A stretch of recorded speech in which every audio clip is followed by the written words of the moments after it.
Good morning and a very warm welcome to this IDC webinar on a topic that's rising up on the agenda for both IT leaders and business leaders that we analysts talk to.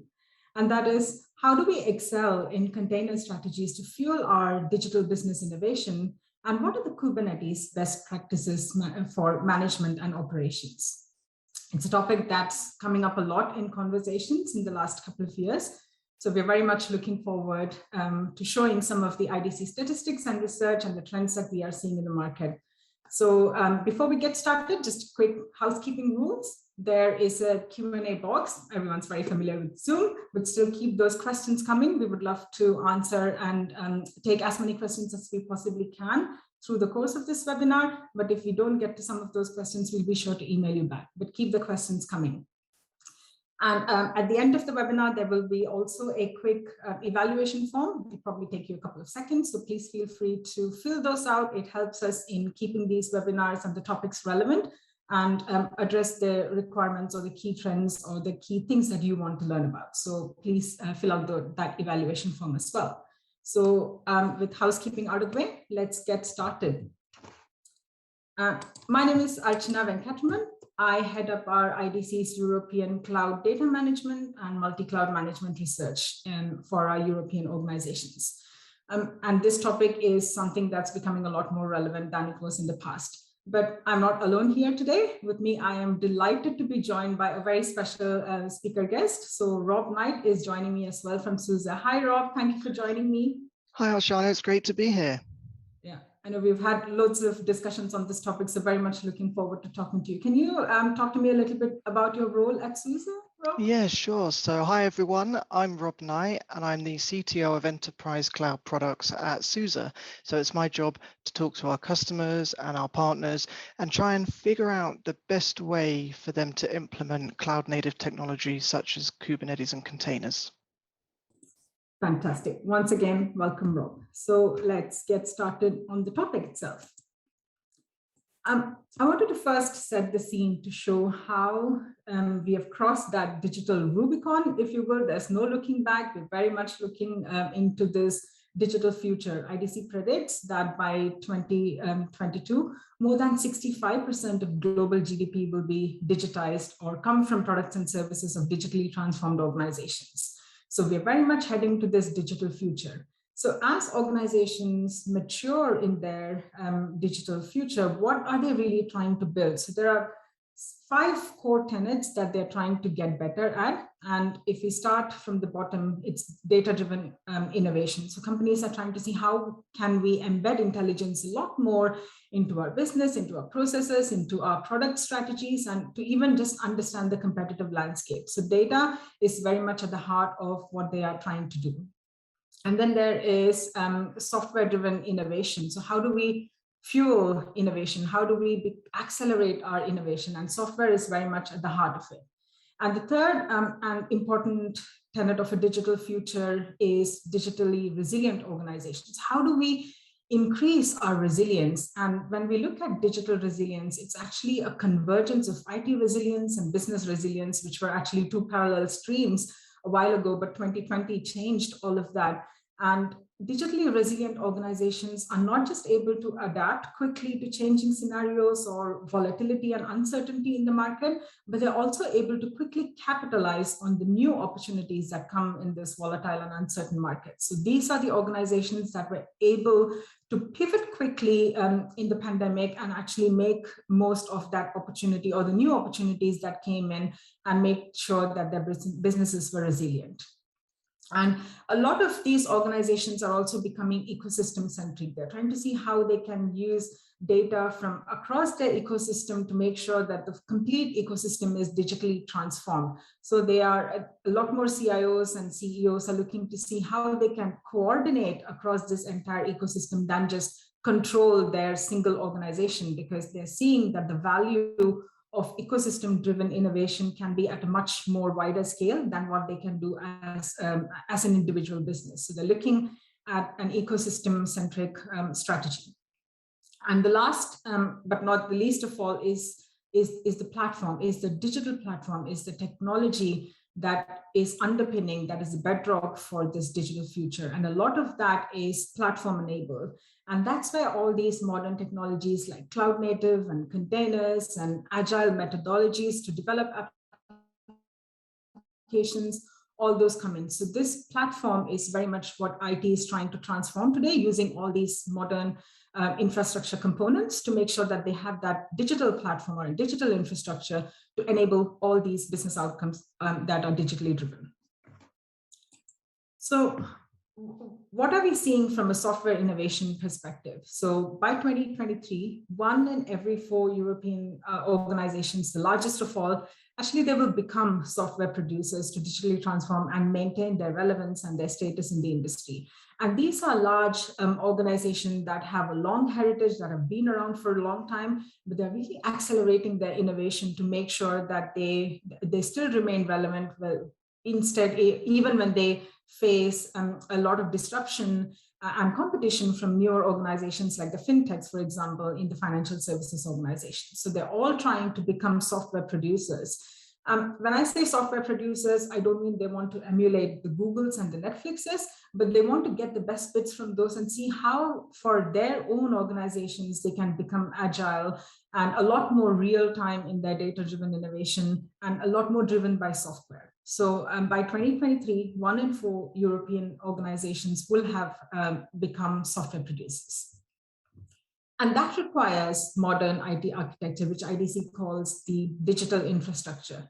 At the core of this digital infrastructure is cloud-centric and cloud-native technology, and it enables automated operations. It's autonomous. There's a lot of intelligence and standardization and automation built into it to make sure that the operations are consistent.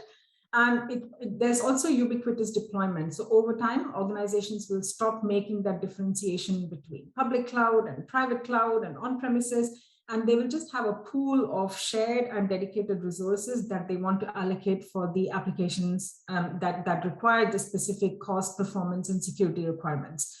So they're moving to this digital infrastructure, which is a lot more seamless and fluid, and that's what they call a digital infrastructure ecosystem, because it's intelligent and it uses a lot of components and it connects to a lot of external data sources as well. But at the core of it, it's very much software-defined, automated, and intelligent. And when we asked organizations, you're building this digital platform, you're building this digital infrastructure, what are your expectations from it? What do you think it's going to deliver? So they feel the first thing that we get is they think it will meet all the requirements of all their workloads. Companies have different kinds of workloads. Some workloads are very much legacy traditional workloads. Some workloads or applications are in the SaaS format or software as a service platform. Some of their applications are net new applications, which have all these cloud native components. And then there's a large chunk which falls in the middle that we call the transforming applications. These are applications that companies have classified or identified as those that are ripe for modernization. So they are going through different strategies. Do we retire these applications, or do we lift and shift these applications? Do we modernize them and refactor them? So they want an infrastructure and a platform strategy and a management strategy that actually caters to the needs of all these 3 different kinds of workloads. And containers are very much entering mainstream. So when we did our multi-cloud survey in August this year, we asked organizations, what percentage of your applications are actually running on containers today?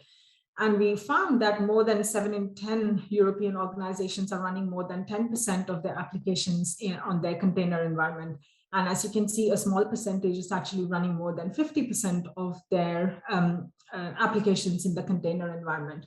But actually what intrigues me in this graph is the don't knows. So there are 12% that said don't knows. And when we talk to C-level executives, and when they actually they map out their container landscape, they realize that a lot more applications and a lot more databases are actually running on containers than they had initially anticipated. So when we ask them a question, they say probably 2% of our applications today run on containers. But when they actually assess and evaluate their entire estate, they realize that there is a lot more. So the don't knows are a very key part of this containers entering mainstream, and they need to quickly get to grips with the percentage or the proportion of their applications that's running in this container environment to make sure that they deliver the right security and the guardrails that's required to operate those containers smoothly and by mitigating the risks. So it's very important to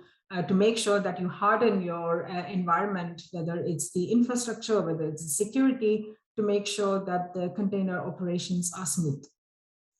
And IDC also predicts that cloud native we are going to face an onslaught of cloud native applications. So by 2024, net new production grade cloud native applications will increase to 70% from just 10% in 2020. And this will mainly be driven by the adoption of newer technologies and strategies such as DevOps, agile methodologies, as well as technologies like microservices, Kubernetes management or orchestration, other container environments, and dynamic orchestration. So all these are really pushing the envelope when it comes to developing cloud native applications. And already by the end of next year, we'll see that 2/3 of organizations are integrating their cloud native initiatives with various parts of their business. So they're tying it very closely with the business outcomes that they want to see in the future. And that leads us to the first discussion topic, right? We saw there are a lot of modern approaches that organizations are using to fuel their digital innovation, but it definitely requires a change in management practices. And why is that? Because we are seeing that a lot of software-led accelerated innovation is putting a lot more pressure on the infrastructure, because the expectations for developers are a lot more around, higher degrees of automation. We want value stream management. We want to use a lot more collaborative and open source driven technologies, and we want to scale our agile and DevOps methodologies. So there is a lot more pressure from the developer world or the DevOps teams to make sure that the organization can fully support this agile API first minimum viable product approach to their software development or software driven innovation. So as a lot more cloud native and API-led app development comes into the force, it's putting a lot more pressure on their infrastructure environment and their management and their operational environment.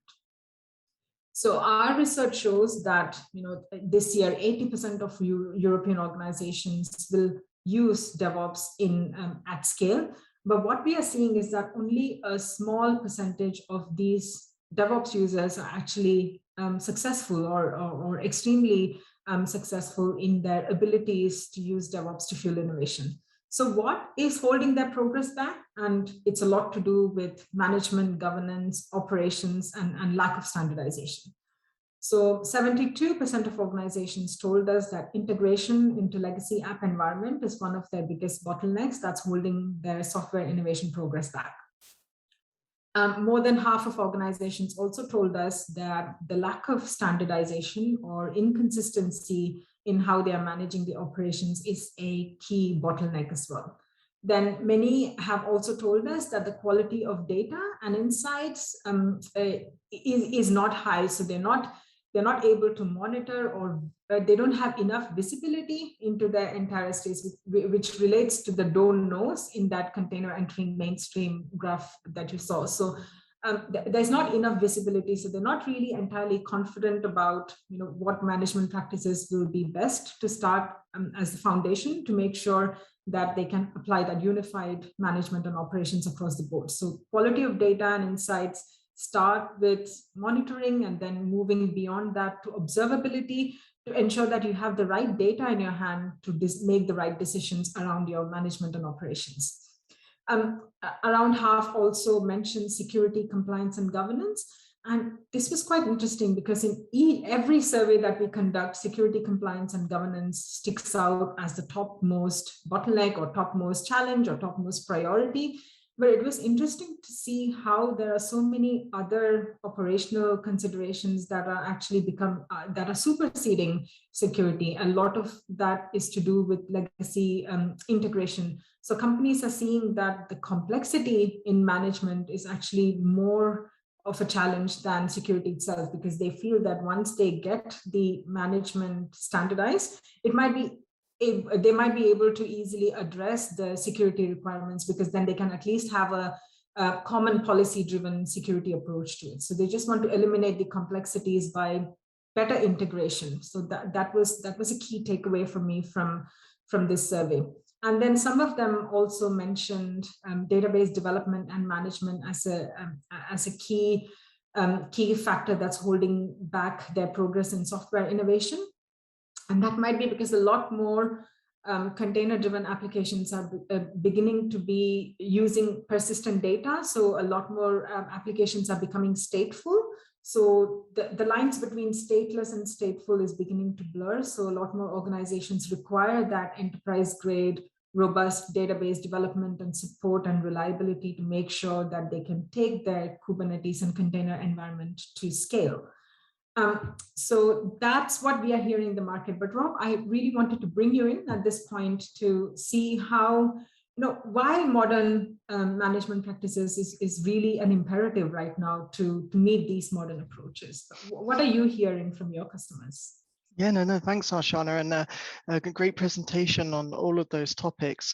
Now, when I talk to customers, they've often come to SUSE because they've implemented some of these technologies in some way. Perhaps they've got a DevOps team and they've kind of cracked something out under the covers, so to speak, and then it gets thrown over the fence to the ops team. And the ops team perhaps isn't ready, hasn't been prepared, or hasn't been enabled in these new technologies.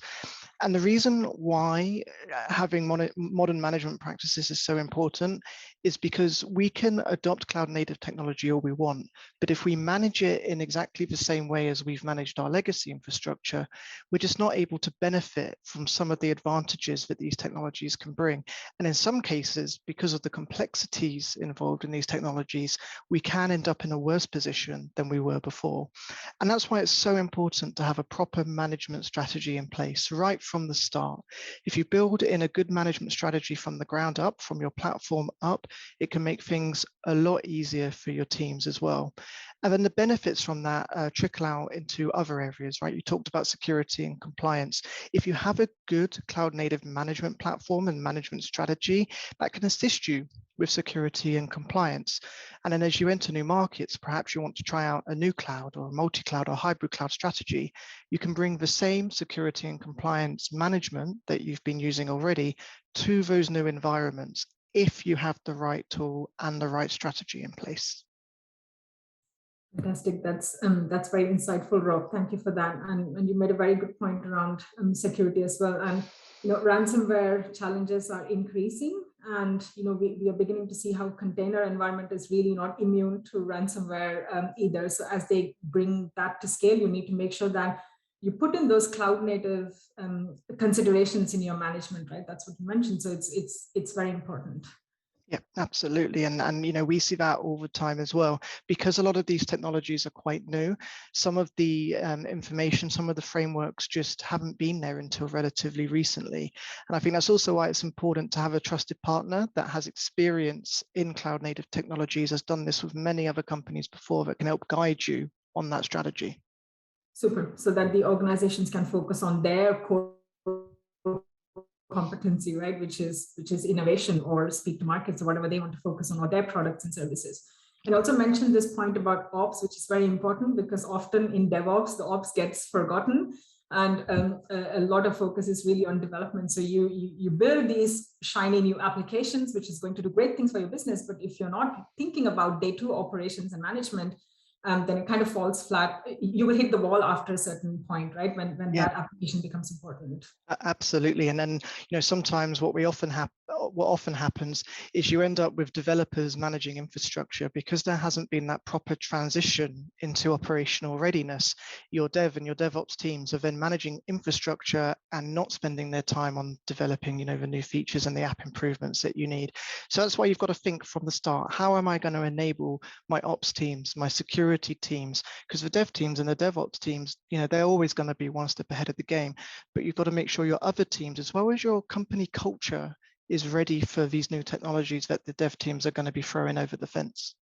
Yeah, very interesting. Fantastic. I think that's a nice segue to our second discussion topic, which is legacy modernization. And Rob, I know we've discussed this a little bit as well, and you know, you always emphasize how it's beyond technology. You need to look at the culture, you need to look at the skills, you need to look at open standards, and you know, think about all these things at the design point when you're thinking about developing that cloud native management framework. And legacy modernization is one of the core components to excel in container strategies, because if you just use containers for the low-hanging fruit or just net new applications, there's only so much you can achieve from an innovation point of view, because your traditional legacy applications are still the ones that are making the difference to the bottom line. They are the cash cows, right? So unless you modernize those applications, you're not going to see the rewards at scale, because your innovation will still be siloed. You will still have two different streams, one that is continuously just managing and keeping the lights on in their traditional environment, and the other team building net new applications. And then at some point you need to think about legacy modernization, and there are a lot of triggers for legacy modernizations, right? A lot of companies are now looking at SAP modernization, because it's going to be SAP is going to stop supporting it by 2027, the on-prem, the traditional version. So, and it's a multi-year journey. So you need to start thinking about legacy modernization, because it all starts with application classification, right? You need to look at your entire application estate. You need to identify the ones that are tier one applications that are easy to migrate to the cloud, some that need a lot, that have a lot more interdependencies, a lot more complexity. So you need to think about the skills and culture to modernize or refactor those applications. So legacy modernization is a very key aspect of excelling in container-driven strategies. And for a lot of organizations, it's still a top of mind priority, because if you look at this slide, we are beginning to see how, although there is a lot more cloud first strategy that's featuring in CIO conversations, many organizations are still very much at the start of this journey. If you see, a lot of applications are still very much either on premises or in traditional private clouds, or in hybrid cloud, which has more propensity towards on premises, and then a small percentage are really in the public cloud arena. So when you look at core business applications, we have only just started. And it's a good place to be, because now you have so many different technologies, and now containers have also, they've achieved a level of maturity, and you have all these new databases, and you have all these new management plane that actually lend themselves well to making containers enterprise grade. So it's a good time to think about containers as you're modernizing your core business applications. Of course, it's not possible to containerize every single application, but it's important to have that management plane where you can at least modernize some components and bring those cloud native elements to deliver value, or augment your existing mainframe applications or business applications to just deliver a lot more business value. So what are the expectations and barriers of this modern environment? So the expectations are very much about business outcomes, like digital business outcomes. People want speed of innovation, speed to market. They want ability to introduce new digital products and services at the speed of their developers' thinking. They want to reduce their risk with a lot more security automation. And what stood out the most for me was simplifying that multi-cloud management. So there's so much of heterogeneity, right, in the environment. We saw in the previous slide, some applications are on-prem, some are in legacy private cloud, some are in public cloud. And applications themselves are so heterogeneous and dynamic as well. So a lot of organizations are spending a lot more time looking at scripts and codes and DIYing their own multi-cloud management plane. And that actually increases a lot more complexity. So simplifying multi-cloud management is a key step that companies are looking to do to actually excel in that strategies. And if you look at the inhibitors to achieving these expectations or delivering these business outcomes, we're beginning to see it ranges from everywhere: skills and talent and training, as well as lack of consistent automation, or whether it's inconsistent management or management silos, as well as governance as well. So I have highlighted in green the points which I think are not very much technology related, but the ones to do with process and governance and skills. So if you look at the inhibitors, it's less of a technology challenge and more of having the right framework that helps you to develop new skills, that helps you to develop new processes and go along with it. So a lot of it is to do with how you adopt automation, whether your environment is ripe for using intelligent automation, and how can you leverage new capabilities. So Rob, I wanted to bring you in here as well around this legacy modernization and what you are seeing in your customers. And we're seeing exactly what you've just talked about. When it comes to modernizing legacy infrastructure, a lot of our customers, they go on that journey, just like you say, they get the low-hanging fruit first, the easy applications, and then they end up with 2 different silos within their IT department, and sometimes even more overhead as a result of that. And that's why when you start looking at what applications to perhaps migrate or modernize, you really have to think about what benefit are you trying to get out of moving that app or use case into a cloud native infrastructure. Because for some applications, like you said, it just doesn't make sense. But that doesn't mean you can't get some benefits from cloud native technology for those legacy apps. What we're able to do nowadays is bring the compute layer into Kubernetes itself, just like running your containers, so we can run our virtual machines in the same way that we run and manage our containers as well. And by bringing these legacy apps closer to your more modern cloud native apps, you can start to get benefits of that. And also as well, 36% when it comes to those inhibitors is staff level and skills. And I think that's definitely the biggest hurdle that we see with a lot of our customers as well. And that's why companies like ourselves, at SUSE Rancher, we've invested a lot of money into resources. There's loads of free resources that we've put out there. And we do also have professional training and certifications as well. It's the number 1 barrier that we see when we talk to our customers as well, because these technologies, they're complicated, right? I'm not here to say that this stuff is easy. Technologies like SUSE Rancher make it a lot easier than if you were to go out and do it yourself. But you still need to invest in your teams. You still need to put those plans in place for them as well. And I think, what we see in the field matches exactly what you were just saying, Arshana. Excellent. And there's so much of cost pressure, right? Companies are trying to do more with less. And if management can, as you said, take those overheads out, then it's a big win-win for IT and the development team as well. Yeah. And that takes us to the third topic, which is, what does good look like? So let's discuss a little bit about best practices, because sometimes a lot of organizations get overwhelmed. I have invested so much in my existing technologies. I've tried to modernize a little bit with newer components like hyperconverged infrastructure. I'm looking at edge a little bit as well. So do I need to overthrow everything that I have today to embrace this cloud native world? Then it doesn't make sense to me. But does that mean that I'm going to be held back compared to my peers? So what is the best way to go about this? Where should I start? How should I start? How can I leverage my existing investment, and how can I sweat my existing assets and still take some steps in that cloud native world to deliver business value immediately, because I'm under a lot of pressure, but at the same time take my company and take my IT to that new cloud native world in the next few years to become truly digital native enterprise. So we're beginning to see some delta developing between organizations who we call digital leaders versus who are kind of lagging behind in their digital journey. So where are forward-thinking organizations investing in today when it comes to management? So they are extensively using advanced IT capabilities, whether it's intelligent and embedded security, whether it's multi-cloud and cross-cloud development and deployment.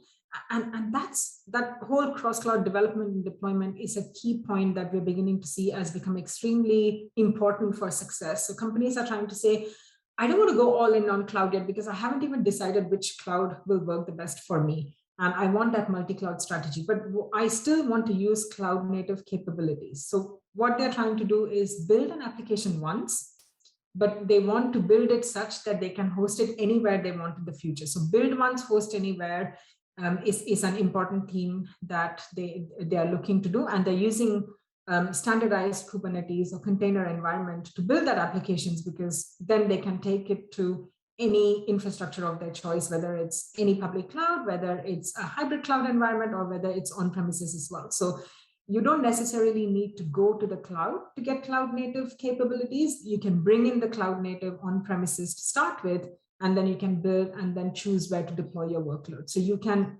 determine your cloud native and cloud adoption strategy at your terms. I think that's really important, Arshana, and that's something that I'd say most of our customers at SUSE Rancher benefit from. Just, for those who aren't aware, our main product is a Kubernetes management platform that can run on-premise or in any cloud. So what a lot of our customers do is they deploy Kubernetes using SUSE Rancher on their existing hypervisors, on their existing tin that they've already invested in inside the data center. And then they start developing their apps, they start modernizing their apps and building out this more cloud native architecture. And then it's really easy to push that out to the cloud, because what we do in terms of our management platform is we abstract the underlying cloud away. For companies that just jump straight in on one cloud, say AWS, what can sometimes happen is they end up locked into that cloud, because even though they may be deploying their apps on top of Kubernetes, how the different clouds implement Kubernetes is often quite different. You can't just copy and paste the workloads between the different clouds. But if you have an effective Kubernetes management platform, such as SUSE Rancher, you are able to easily port those workloads, because we abstract the cloud away and your engineers and teams just need to interact with the management platform. And that's one of the main values I think that our customers get from an effective Kubernetes management strategy. Excellent. That's very well aligned with what we see here and what we are hearing in the market as well. So thanks for that. So having that open management plane, it just takes away that dependency on any particular cloud, right? Because otherwise, architecturally or theoretically, it's possible to move your application because it's wrapped in Kubernetes, but then there are so many dependencies that you will still need to go through a lot of formatting and refactoring to host that application on another environment. And then you just say, okay, let me not do that. It's not worth it. Let me focus on something else. And then over time, if you develop a lot more dependency, then you're building that technical debt, right? Because then you need to bring that back. And then how are you going to work further? Because you're spending a lot more time on refactoring an application that you've already made cloud native. So you've spent a considerable amount of time putting a cloud native wrapper around it, but then you don't want to keep doing it again and again. So having that consistent open framework that abstracts the infrastructure and makes all the infrastructure look alike can actually help in that application portability, which is a key requirement for a lot of regulated environments as well, right? As they try to reduce their concentration risk in their cloud environments. So having that abstraction is extremely key. And we're also beginning to see how forward-thinking companies are thinking about this whole programmable modular infrastructure. So they're trying to take an API-first, software-defined approach to their on-premises environment as well. So containers and Kubernetes fits in very well with that programmable infrastructure. They're also a lot further ahead than their peers in terms of using automation and orchestration that just simplifies their management. And that then helps them to increase the use of DevOps on modern agile application development. And then the last key point is formal risk management, and also having that observability capabilities, which is very important to get that visibility to make the right decisions. So any other thoughts on the best practices? I think, Rob, edge is also becoming a key consideration right now, right? And edge can be something as small as an IoT hub through to as big as an oil rig or a retail a shop, right? So yeah, how does container play a role, or management play a role in that edge environment? Yeah, and you're exactly right. I think edge is going to be the next big thing that drives enterprise innovation. And when I talk to customers, a lot of industries don't even realize that they're already doing edge today. Even point of sale machines in a supermarket, that is a form of edge. And when we start taking these cloud native architectures and applying them to the edge, there's a lot of benefits that can be had. You talked earlier on about data-driven development, running your organization based on the data that you receive. Well, when we start embracing the edge, we can get even more of that in-house.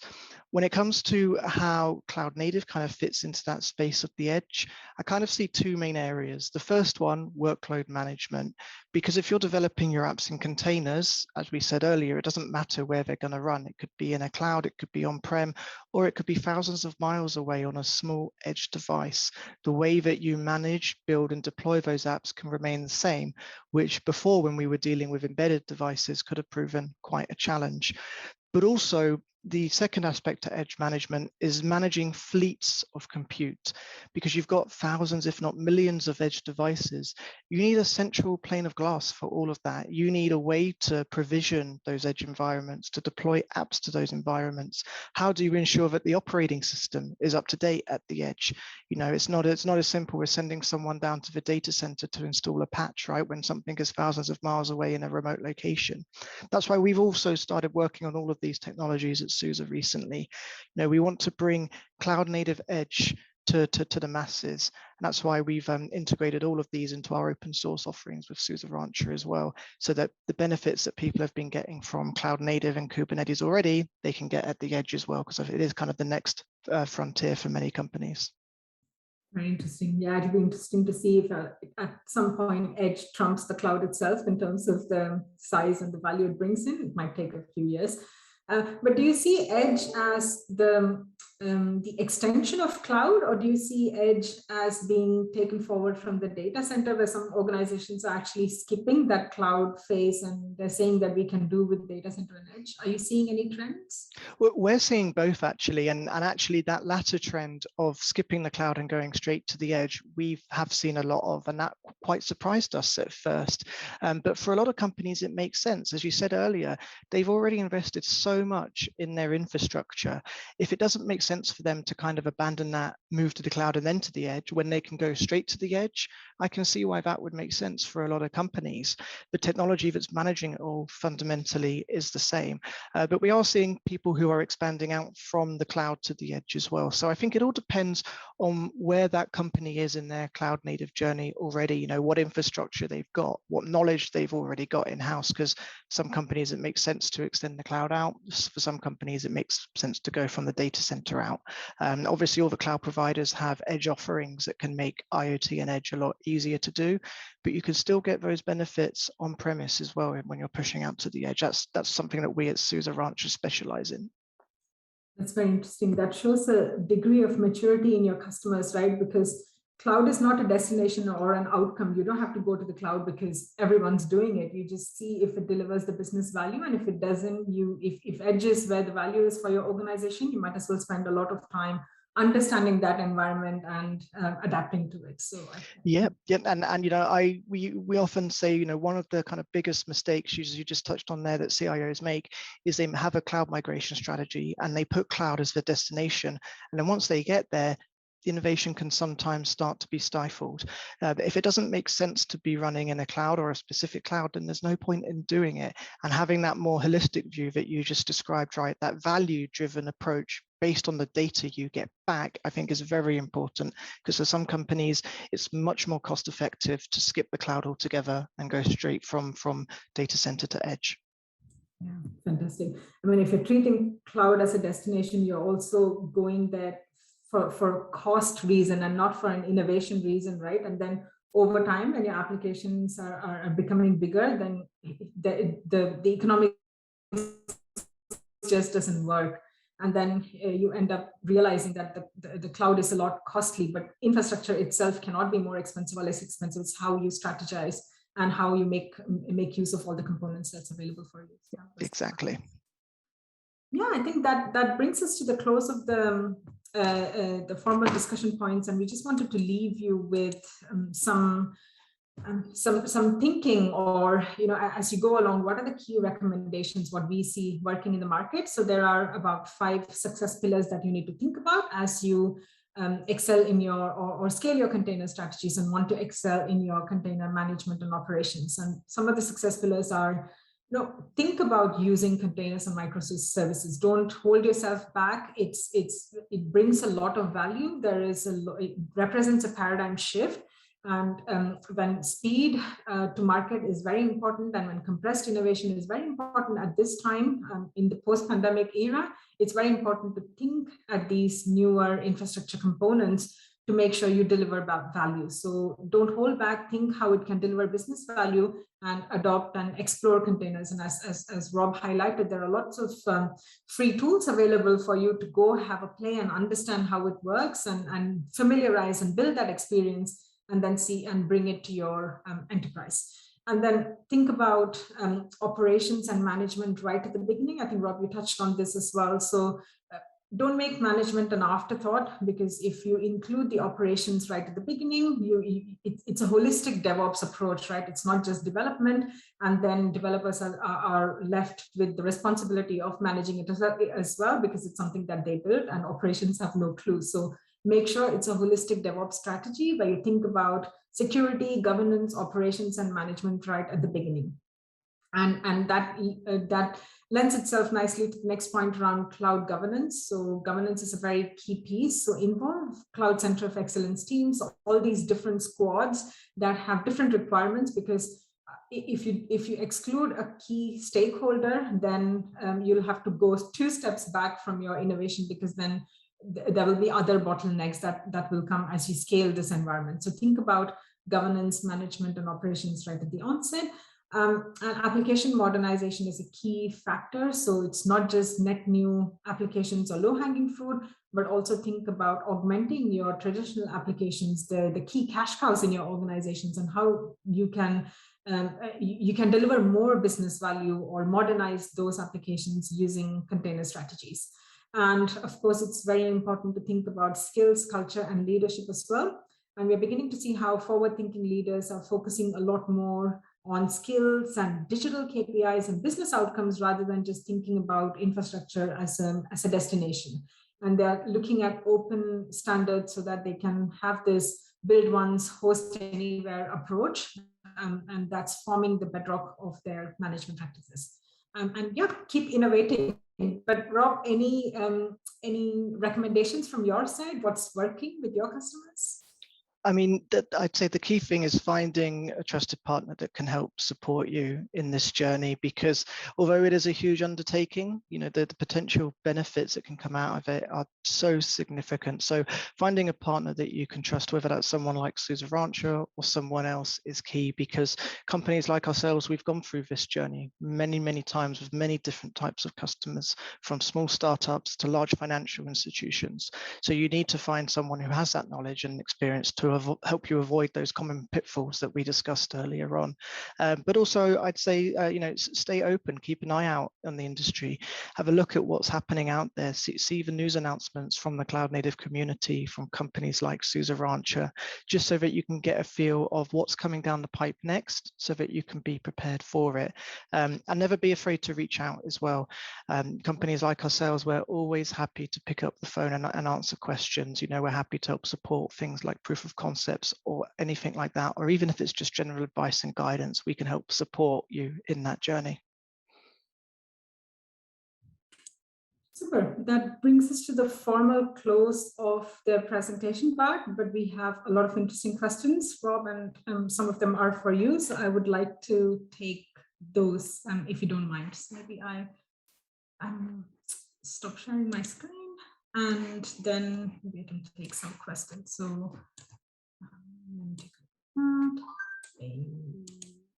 yes, so yeah, this one's for you, Rob. So the SUSE Rancher approach seems to embrace running multiple small clusters instead of a large cluster. Is there a reason you prefer that model as it differs from some others in the industry? Yeah, absolutely. And that's a very valid question, one that I get quite often. The main reason why we suggest running multiple smaller clusters is agility.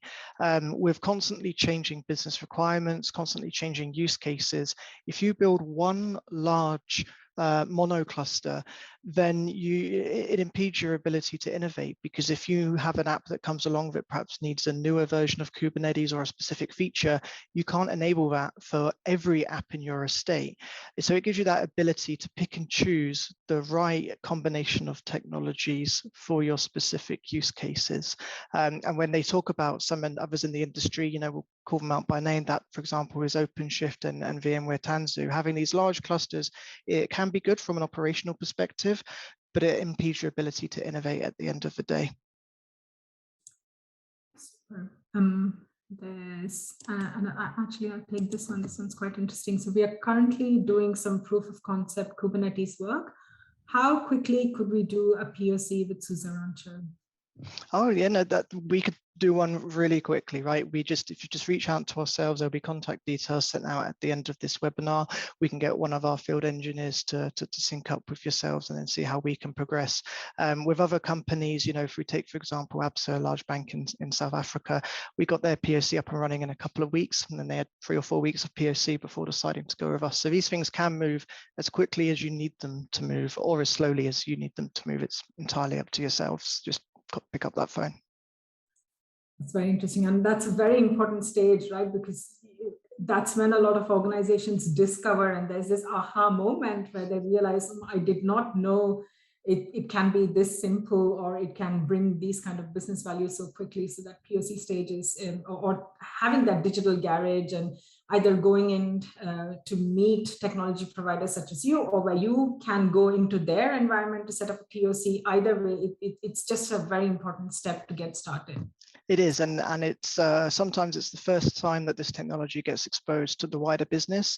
As we touched on earlier, you may have some DevOps teams spinning this up locally, kind of freestyle. But when you go into a formal POC stage, that's when you can really start teasing out some of the benefits. That knowledge transfer can start to happen, and we can help support with your overall cloud native and Kubernetes strategy. Fantastic.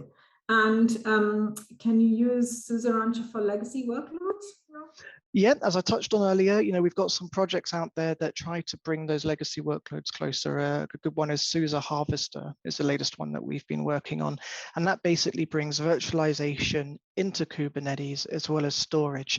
So hyper-converged infrastructure, almost like an appliance model. And by doing that, you can run your Kubernetes containers in the same place as you run your legacy virtualized workloads. So for those workloads that you don't want to spend the effort through migrating, you can still get the benefit of single point of management, single control plane for all of those workloads. Fantastic. Maybe in the interest of time, we just take one more question, Rob. So how does SUSE Rancher approach multi-cloud or hybrid cloud? It's a really great question. So at SUSE Ranch, our main offering is a Kubernetes management platform. So that's a UI, a web UI, and an API and command line interface that allows you to build and manage Kubernetes clusters at scale. Now, we have a very open approach to this, meaning we support any cloud, we support any operating system. If you want to deploy SUSE Rancher on top of Red Hat or Ubuntu, that's absolutely fine by us. But in addition to that, we can also import existing Kubernetes clusters. So if you've got a cluster already, perhaps running an AWS or running with another on-premise Kubernetes vendor, as long as it's CNCF compliant, we can import that and manage it in the same way. And when I say management, what I'm on about here is provisioning and management of the lifecycle of those clusters. So updating the version of Kubernetes, deploying monitoring to every cluster that you've got, logging to every cluster, and enforcing coherent security policies across hundreds of clusters that you may have. And that's really what our customers love the most about that. When it comes to hybrid and multi-cloud or even a multi-vendor strategy, we don't care which vendor you use because we will support all of them if they're CNCF compliant. And that allows you to do things like deploy service mesh in a couple of clicks to hundreds of different types of Kubernetes clusters. That would be something that would take days or weeks with the old model. Having that consistent entry point, that single UI point that all of your engineers and all of your developers and your ops teams use is really what gives value and why we say it's core to a successful enterprise Kubernetes strategy. But when it comes to hybrid and multi-cloud, as I say, it doesn't matter what cloud you want to run in, we can run on them, we can support them, and we can support third-party Kubernetes distributions on those clouds as well. There's nothing quite like that out there today. Brilliant. I'm hearing eliminating complexities, and that point about upgrade is a very important one, because a lot of customers are still on very old versions that they started with because they're so scared to move to the next one, because they feel it's going to break everything. And there's no easy way to move without shutting applications down or having that downtime. So that's a very important point. Thank you for making that point, Rob. Excellent. Thank you so much. I really enjoyed our conversation, Rob, and I hope our audience got a lot to take away and make progress in their own container strategies. If we didn't get to your question, we will email you the responses. But thank you, and please take that evaluation form and complete it for us. Thanks a lot, and have a good day. Thank you, Rob. Thank you.